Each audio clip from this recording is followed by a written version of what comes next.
Now the Afghan government and the Taliban are on course to hold talks together in the next few weeks. Well, let's go live now and speak exclusively to Dr. Abdullah, Chairman of the High Council for National Reconciliation. This is his first interview since taking on that role, and he's in Kabul now. Thank you, Dr. Abdullah, for joining us. I'd like to begin with that UN report which came out yesterday that says Al-Qaeda is operating in Afghanistan together with the Taliban. Are you alarmed by this report? Thank you, Yalda. Of course, the presence of Al-Qaeda in Afghanistan has been the cause of much miseries for our people and also around the world. Taliban movement severing ties or cutting ties with Al-Qaeda was part of the US-Taliban agreement. It is not fully implemented in this respect. According to our US colleagues, there has been progress, but much more needs to be done. Yes, of course, it is a cause of concern for us. Do you believe this UN report? Because if it's the case, then it's in clear violation of that deal with the United States, which was signed at the end of February. I haven't gone into details of the UN report. I know broadly what it is speaking about, but the point is that we do know that they have not reached to the point that they could claim that they have cut all ties with Al-Qaeda. They are not supporting Al-Qaeda. Al-Qaeda is not supporting Taliban. We are not there yet. Let's just have a look at the response from the Taliban, because they've denied this particular report. They've issued a statement in the last hour or so saying that it's completely baseless. I believe we're going to put that on the screen in a moment. Dr. Abdullah, do you trust the Taliban? It's not the issue of trusting the Taliban or any other group. It's to put everybody's intention and will into a test by starting the inter-Afghan negotiations, which hopefully it will start in some times from now. But do you think you can do business with them? They're there. It's a movement which has a history of more than 2 decades in our country. They are armed. They're fighting, though recently there has been some reduction in violence, which has been observed by both sides, including a ceasefire during the Eid, which was welcomed by all the people of Afghanistan. But at the same time, we need to come to an understanding with them. There is no doubt that this saga will not finish or will not conclude by the continuation of the war. But we don't believe that given the US is leaving, Dr. Abdullah, do you think you're negotiating from a position of weakness? The US has signed an agreement with the Taliban that's now everybody has access to that, to the details of that agreement. The other side of the issue is that Taliban have made some commitments, including cutting ties with Al-Qaeda or not supporting them or not getting support with Al-Qaeda or any other terrorist group in Afghanistan will not be used by the terrorists against our own people or against any other country.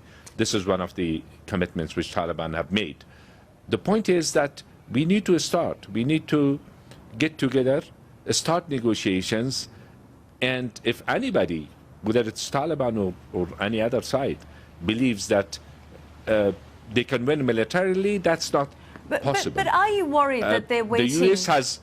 Are you worried that they're waiting for the Americans to leave and then they will go back to their old ways? Because they have also, this UN report also does say that they feel confident that they can take power back by force if need be, or if the US leaves, prematurely. There might be some thinking as such among some groups amongst the Taliban, but the fact that they have shown readiness for the start of the talks, that's a different issue. That opens an opportunity, and we all have gone through this in the past more than four decades. the country has been at war. And at one stage, Taliban were in control of 70% of the country or 80% of the country. You were personally... But that didn't mean that... You were personally at the forefront of that. You were fighting the Taliban in the 90s. Your leader, Ahmad Shah Massoud, was killed. How do you reconcile that then personally, sitting across from people who killed so many of your friends and family?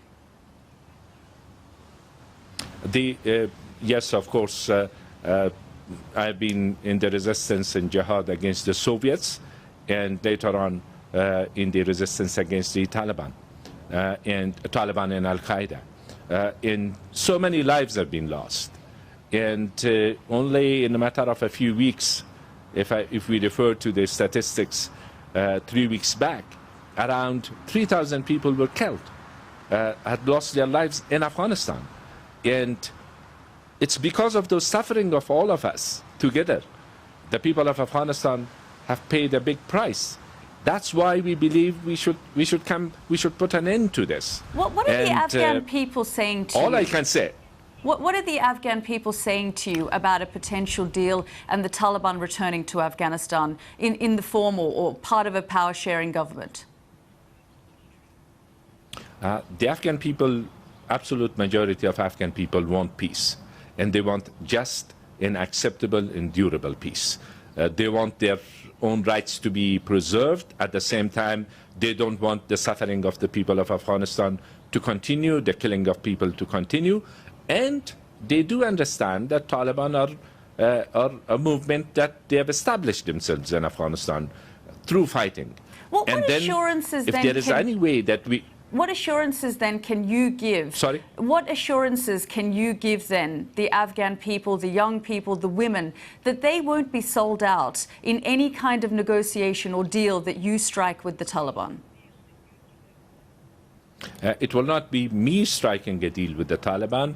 I'm leading the High Council for Reconciliation in Afghanistan, which we will do through consensus. The political leaders are there, the civil society, women are represented, and also the negotiating team, which is a relatively, I can say, inclusive team representing the voice of the majority of the people of Afghanistan. The majority of the people of Afghanistan are not ready to go back to the old days. But at the same time, they are ready to reconcile. Who has the final word then? Do you have the final say, or does the President Ghani? No, we are working in consultation. Just like a few minutes ago, I left a meeting which was about peace, and that meeting still continues.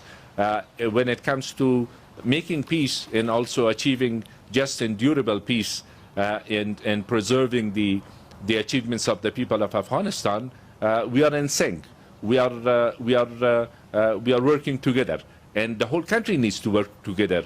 And we should present a unified voice when it comes to peace. There are political issues, there will be other issues which you might find different voices and different views about it. But when it comes to peace, it's incumbent on us, based on the suffering and sacrifices of the people of Afghanistan, that we should represent them and represent the voice of the majority of the people, and that will be the job of the negotiating team. And us here in Afghanistan, building consensus around it, interacting with the people, getting people on board, and assuring the people that this is not a selling out, but this is rather a response to the call of the majority of the people for achieving peace. It's a messy picture, though, isn't it? Because you've got ISIS. We're getting reports that Al-Qaeda still operates in the country. And then, of course, there's the military arm of the Taliban.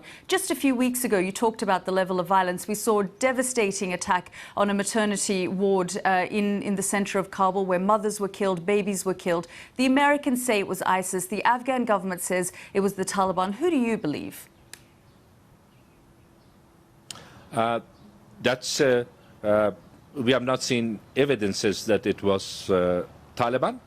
At the same time, ISIS is also active, but we think that the key will remain in us making peace or Taliban making peace in achieving a peaceful path, then the country will be able to deal with the rest of it, and the people of Afghanistan will be able to deal with the rest of it. But nevertheless, the situation is complicated. Dr. Yes. Abdullah, we're just short on time, so I wanted to ask you about this report that we're getting that top leadership of the Taliban have caught COVID-19 coronavirus. So, you know, they have the top leadership missing. Can you confirm that that's the case? I'm not sure. I cannot say. And God save us all from COVID-19. It's a global challenge, and many people have lost their lives, including in our own people. But the Taliban leadership, as far as their communication through Qatar office and through other means are concerned, they are leading the efforts, which hopefully will lead to intra-Afghan negotiations. Dr. Abdullah, we've just got 30 seconds. If you can just sum up for me what a future Afghanistan, in your view, will look like. I'm hopeful, and I'm sure one day it will come, that Afghanistan will be a peaceful country, a democratic country, unified country, living at peace within and without, and contributing to the prosperity of its own people, with its own people enjoying their rights, and also to the prosperity of the region. I have no doubt about it. But we need to overcome the challenges which are here around us to leave a legacy behind we'll have to leave it for the future generations, there. Dr. which they Abdullah, deserve it. Always great to talk to you. Thank you very much.